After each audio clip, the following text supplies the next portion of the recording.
Papi, per favore mi firmi una comunicazione sul diario. Cos'è? Niente, una cosa pallosa, devi solo fare una piccola firma veloce.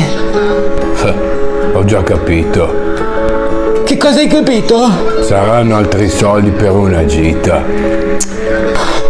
Cavolo, sì, come facevi a saperlo? Che curiosità! Dai, fammi leggere. No, devi solo firmare. Di qua.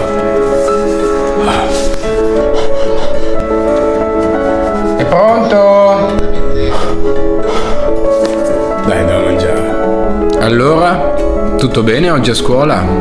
Benissimo, mamma, tutta alla perfezione. E la nota che hai preso? Pensavi di farmi fessa?